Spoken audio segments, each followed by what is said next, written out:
नमस्कार, राधे राधे।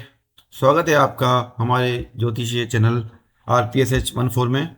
हम बात करते हैं 11 मई से 17 मई वैदिक ज्योतिष विश्लेषण के बारे में। मई 2026 का यह सप्ताह वैदिक ज्योतिष के दृष्टिकोण से असाधारण रूप से ऊर्जावान और परिवर्तनकारी है। 11 मई से 17 मई की इस समयावधि में ब्रह्मांडीय ऊर्जा का एक ऐसा दुर्लभ संयोजन बन रहा है जो न केवल व्यक्तिगत जीवन की दिशा को परिवर्तित करने की क्षमता रखता है, बल्कि वैश्विक राजनीति, व्यापारिक बाजारों और सामाजिक संरचनाओं पर भी गहरा प्रभाव अंकित करेगा।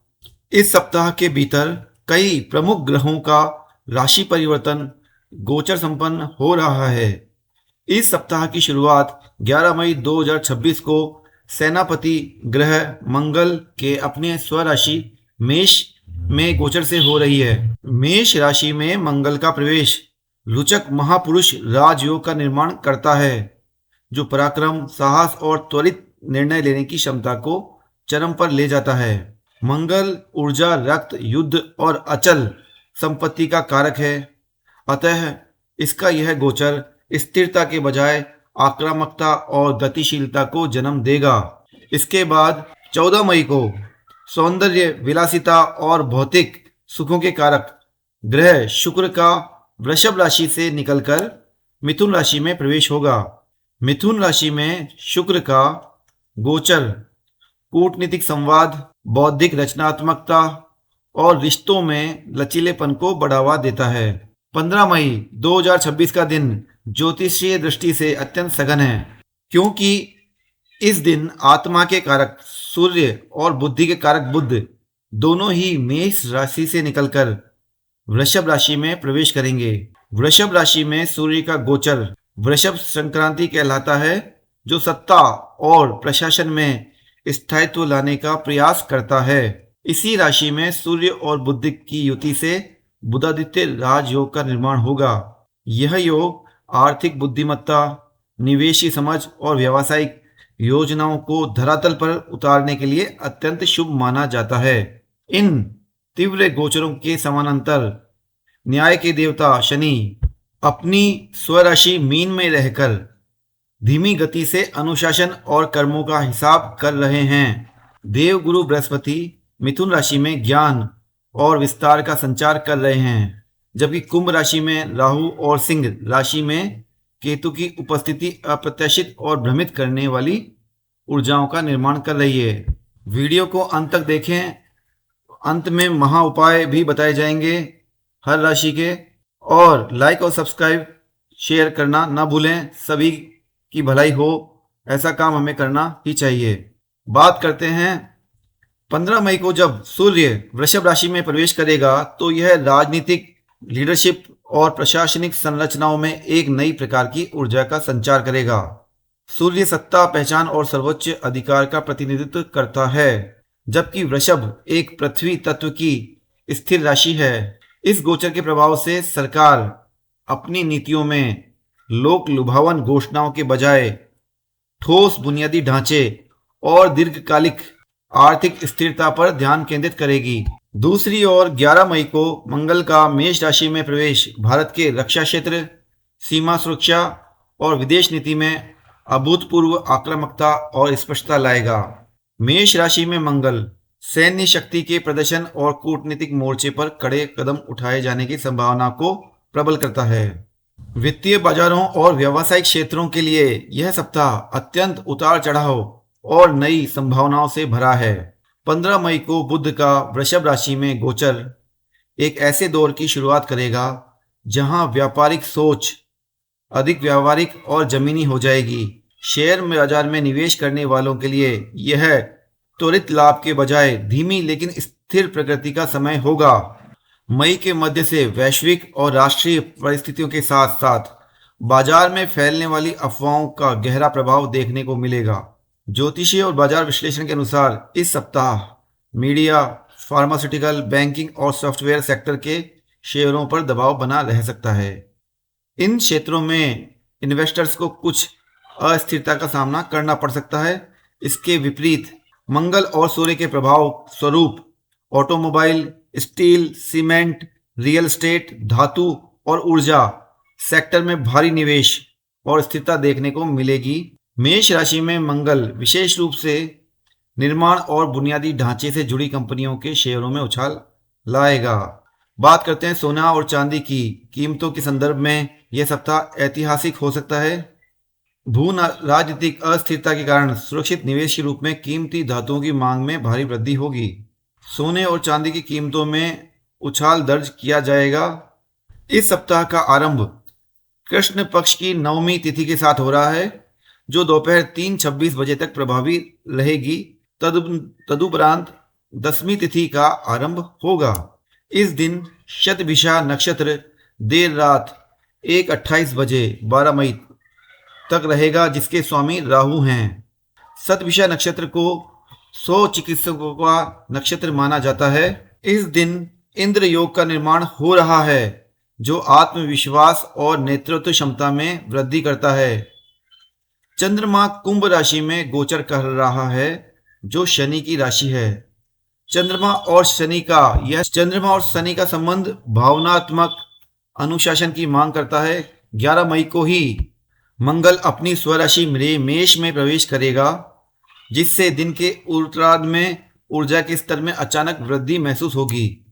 इस दिन महत्वपूर्ण कार्य प्रातः 11:51 से दोपहर 12:45 के मध्य पड़ने वाले अभिजीत मुहूर्त में करना शुभ रहेगा। राहु काल 7:14 से 8:55 तक रहेगा, जिससे नए कार्यों का आरंभ वर्जित है। 12 मई 2026 मंगलवार दशमी तिथि पूरे दिन व्याप्त रहेगी। नक्षत्र पूर्व भाद्रपद रहेगा, जो आध्यात्मिक चिंतन और आत्मनिरीक्षण का प्रतीक है। इस दिन वैदर्ती योग है, जिसे शुभ कार्यों के लिए बहुत अच्छा नहीं माना जाता, और विष्टि भद्रा करण का भी प्रभाव रहेगा। मंगल का दिन होने और मंगल के मेष राशि में आ जाने के कारण आज का दिन शारीरिक श्रम, खेलकूद और साहसिक कार्यों के लिए अत्यंत उपयुक्त है। मंगल की यह उग्र ऊर्जा क्रोध और विवाद को भी जन्म दे सकती है, अतः वाणी पर संयम रखना आवश्यक है। अभिजीत मुहूर्त 11:57 से 12:49 तक रहेगा। राहु काल अपराह्न 15:41 से 17:20 तक रहेगा। इस अवधि में यात्रा और निवेश से बचना चाहिए। बात करते हैं 13 मई 2026 बुधवार। यह दिन कृष्ण पक्ष की एकादशी तिथि है, जो भगवान विष्णु की आराधना के लिए समर्पित है। चंद्रमा मीन राशि में गोचर करेगा और नक्षत्र उत्तर भाद्रपद से रेवती की ओर अग्रसर होगा।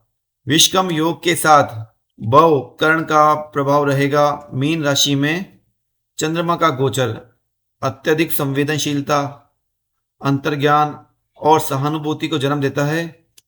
यह दिन रचनात्मक कार्यों, लेखन और ध्यान के लिए उत्तम है।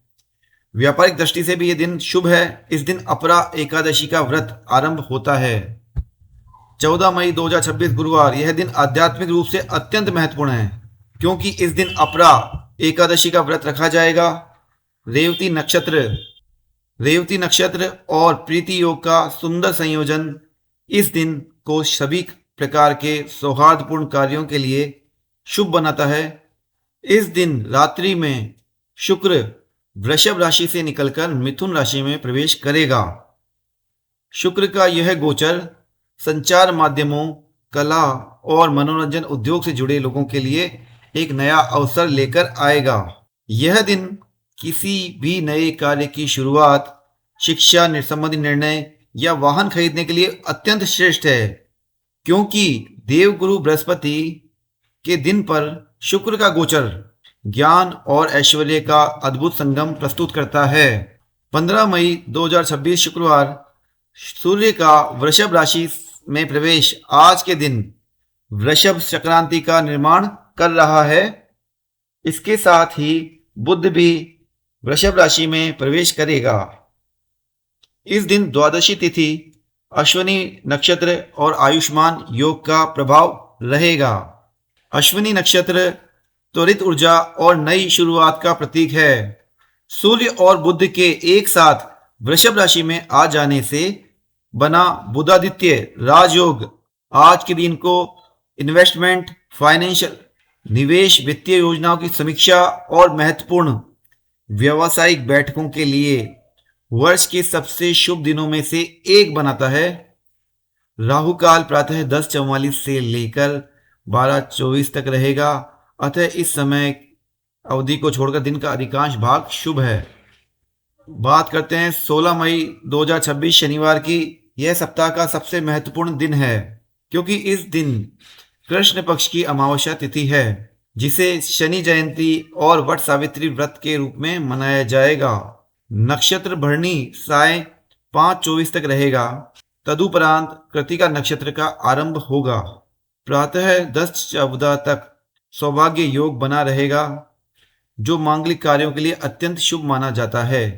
शनि जयंती होने के कारण आज का दिन कर्मों के प्रायश्चित, दान पुण्य और आध्यात्मिक साधना के लिए अद्वितीय है। राहु काल प्रातः 8:33 से लेकर 10:15 तक रहेगा। इस दिन नया वाहन खरीदना, घर का उद्घाटन करना या नए व्यवसाय की शुरुआत करना वर्जित माना गया है, क्योंकि अमावस्या और भरणी नक्षत्र का संयोग सांसारिक कार्यों के बजाय आध्यात्मिक कार्यों का समर्थन करता है। सप्ताह का अंतिम दिन अमावस्या तिथि के प्रभाव में रहेगा, जो रात्रि 8 बजे तक चलेगी। उसके बाद शुक्ल पक्ष की प्रतिपदा का आरंभ होगा। 17 मई को ही कृतिका नक्षत्र प्रातः 9:01 तक रहेगा। शोभन योग और नागकरण का प्रभाव दिन भर रहेगा। कृतिका नक्षत्र का स्वामी सूर्य है और आज रविवार का दिन भी है, जो इस दिन को नेतृत्व, शुद्धिकरण और अग्नि से संबंधित कार्यों के लिए उत्तम बनाता है। यह दिन पितरों की शांति के लिए किए जाने वाले कार्यों, तर्पण और श्राद्ध के लिए सर्वश्रेष्ठ है। राहु काल साय 17:26 से 19:03 तक रहेगा। इस अवधि में सूर्य से संबंधित कोई भी नया कार्य आरंभ न करें। 11 मई सोमवार को शतमिषा नक्षत्र है। 12 मई को पूर्व भाद्रपद नक्षत्र है। 13 मई को रेवती नक्षत्र है। 14 मई को रेवती नक्षत्र रहेगा। 15 मई को अश्विनी नक्षत्र है। 16 मई को भरणी नक्षत्र और 17 मई को कृतिका नक्षत्र है। योग की बात करें तो 11 मई को इंद्र योग है। 12 मई को वैदती योग। 13 मई को विष्कम योग है। 14 मई को प्रीति योग है।